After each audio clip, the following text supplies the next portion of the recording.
Hello and welcome to the Weather Hazard Briefing presented by National Weather Service Pocatello for Thursday, March 30th. Here's what you'll see in this presentation. We have a moist spring snowstorm that will continue from yesterday through today and into tonight.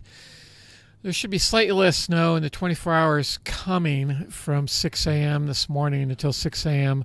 Friday morning than in the previous 24 hours. However, it will be very windy in the eastern Magic Valley and the highlands to the south. That would include the Interstate 84 corridor through the Raft River. The winds will start this afternoon and should strengthen actually during the overnight, which is something we're not normally used to. Usually it dies down during the overnight, but not this time. There will be less snow on Friday, but it is actually not stopping. And there will be heavier snow on Saturday and Sunday along with some widespread winds. So we're looking for a pretty poor, especially Saturday and Saturday night. It ought to be very windy and snowy. And there's really no let up in the snow until perhaps Tuesday. So we'll start with our satellite image. You can see here the rotation. You can see the shear here. This stuff's moving south. This stuff's moving north, which means the low is directly overhead, which means we get the best upper level support for producing precipitation, and that's why we're continuing to have moderate to heavy snowfall and rain. So this shows the current snow-related warnings and advisories on the left here. The outlines in pink are winter storm warnings, which you can see includes most of course, Stanley Basin, the upper part of the Wood River Basin, the Lost River Range, the Island Park region, and then down here in the Bear River Range. And then winter weather advisories elsewhere, which would mean an average of 6 to 10 inches of snow in these mountains. The one place you don't see them is in the Snake River Plain in the eastern Magic Valley, where we'll mostly see rain today. There should be some snow mixed with it, but whatever falls this morning should wash away during the afternoon as temperatures warm and it turns to rain. The same goes for the Malad City and lower elevations here in the Bear Lake Basin. All right, so our outlook. The snow and rain today, the moderate to borderline heavy snow for the higher elevations surrounding us. And then Friday, reduced to sort of a chance of snow with afternoon rain, and then just a slight chance of snow in a lot of places in the central Idaho mountains. And then Saturday, there's a chance of rain and snow. Again, you can see primarily in the lower elevations and in the south. And then in the eastern highlands, so the northern half of our forecast area, we are looking for snow, strong wind. Same for the Wood River and Sawtooth area. And then Sunday, a lot of it continues, only it shifts a little bit into the southeast and more of the southern areas, and the northern areas start to once again return to having some snow. And then even on Monday, moderate snow continues in the southeast highlands, and impactful snow continues in the eastern highlands and Sawtooth area in Lemhi County. So you can see it's an action-packed week. There's really no let-up, I'm afraid to say. So let's start with low temperatures this morning. You can see widespread just getting below freezing, which means we did change back over to snow during the overnight hours, and there were some light accumulations. So here's where the low is. You can see right directly over us. You can see where the heavy snow is expected kind of today, more in the southern area than it is in, for instance, the central Idaho mountains, although they're still getting some pretty good snow there, as we'll see.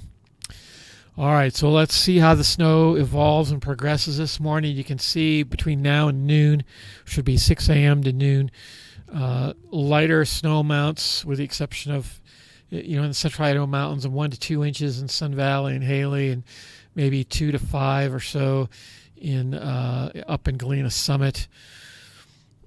And kind of light snow developing elsewhere, and this should probably change over to rain, especially for the lower elevations in the Snake River Plain and especially down here south of I-84. And then snowfall amounts this afternoon, you can see it starts to intensify once again, and especially in the central Idaho mountains and especially down here south of Burley. And we're going back to snow, so we're cooling down actually a little bit during the afternoon, although it's mostly in the higher elevations. And then this evening, you can see the focus is starting to shift away from the Central Idaho Mountains and into our southeast corner. And then late night, it continues over the Bear River Range.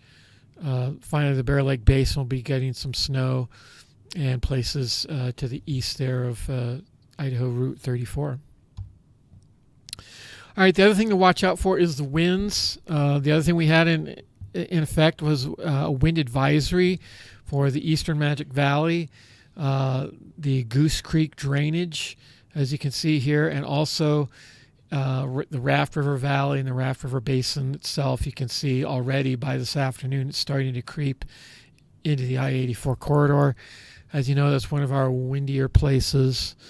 And this evening, so this will be after 6 p.m., it worsens as the winds strengthen. Now, these are the gusts. These are not sustained winds, but this would definitely be enough to wreak some havoc and definitely drift and blow snow around.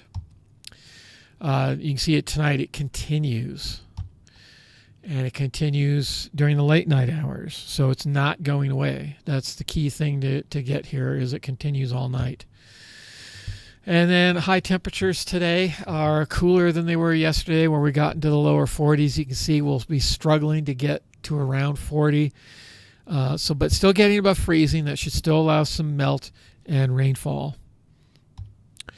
And then overnight tonight, you can see as clouds start to thin over the Central Idaho Mountains, we're starting to get temperatures back into the teens there, but still hovering right around just below the freezing mark for a lot of the heavily populated areas. All right, so to recap for today and tonight through 6 a.m. tomorrow morning, that would be Friday morning, this is what we're looking for: total snowfall amount. So you can see Galena Summit, 6 to 8 inches. Ketchum, 3 to 4. Haley, 2 to 3. 3 to 4 inches in Montpelier, 6 to 8 inches over Soda Springs. Some of the summits here going down to Malad, some pretty good snowfall amounts of, again, 4 to 6. So while it's not as much as yesterday and last night, it's still significant snowfall, especially going into the passes through Montana and into Wyoming. All right, on to Friday and Friday night. You can see we're starting to get a break. A lot of rain-snow mix here, but mostly in the Snake River Plain. Especially there, the amount of precipitation dies down quite a bit. But snow still expected, especially in the eastern highlands, all the way from the Montana border down south to the Utah border. So let's see how that evolves. Not as much snow, though. Don't think we'll be seeing any sort of advisory for this. And the winds will finally be dying down during the morning hours, as you'll see, and actually kind of shifting around. But again, you can see here it's kind of spotty down in the lower elevations as far as snowfall. That could be a lot of rain, for instance, in INL property and places in the eastern Magic Valley. And then in the afternoon, the snow spreads a little bit into those regions, but still pretty light, widespread, less than an inch, and then you really have to get into the higher elevations of our eastern highlands to get anything over an inch. And by Friday evening, you can see here it's really dying down. And even the late night hours, just around the Tetons, are we getting any sort of significant snowfall at all? And it's really not even that significant. It's just barely over 2. Okay, so watch what happens with the winds. Here's Friday morning and then Friday afternoon. And these are gusts, so this can move some snow, but you can see it's mostly in the lower elevations, so that probably won't be blowing a whole lot of snow around. If any snow does develop there, it's mostly very wet. I wouldn't imagine it would blow around very much, and even yesterday's snowfall will have crusted over. But you can see it shift up to the north by Friday evening, and Friday night it starts to worsen, and it's getting ready for Saturday when the winds will really start to blow. So here to finish up Friday and Friday night, here's the snowfall amounts. You can see it's not very much at all. but it's not zero either. So 1 to 3 inches in the higher elevations, and then a half an inch to an inch down in the I-15, I-86, I-84 corridor. High temperatures on Friday. You can see we rebound about 6 to 8 degrees and get warmer. And then Saturday morning, temperatures with the cloud cover, not quite, and especially with the windiness, we just don't cool down as much. And you can see, especially even in the Central Idaho Mountains, temperatures have spiked up. All right, our final day, Saturday, you can see there's still rain and snow expected, with some heavy amounts just missing our areas, or maybe into the Custer County and Upper Blaine County region. And so this is how it breaks out for the first 6 hours. We don't have any 6-hour time stamps after this, but you can see it's already started between 6 a.m. and noon on Saturday. So it's another difficult day after just a brief sort of break. And here's the 24-hour totals for Saturday night. You see it's once again way up for the Sawtooths, the Wood River Basin, and then over in the Island Park area all the way down to the Big Hole Mountains and Swan Valley and Driggs. So it's mostly affecting the northern half of our forecast area where there are mountains. And not a whole lot going on, especially towards the Utah border, but still some light snow. Here are the wind gusts for Saturday night, just to give you a representation of what we're looking for. Just tremendous wind everywhere, making snow drift everywhere, where there, it doesn't mix with any sort of rain. So a lot of these passes, you're going to have a lot of trouble here on Saturday at night, and this is when it peaks, but it will have started in the morning and gradually increased till this point, and then we'll start to slow down, but really not give up until Sunday during the day. So here are the high temperatures. You can see, once again, Burley may actually crack 50 degrees, but mostly everyone in the 40s and 30s. And overnight lows on Sunday, again, it's going to be windy, so they're going to stay fairly mild, especially at the lower elevations. That's all I have. If you have any further questions, you can always contact us at this telephone number. Check out the weather yourself at weather.gov/Pocatello. Thanks for watching.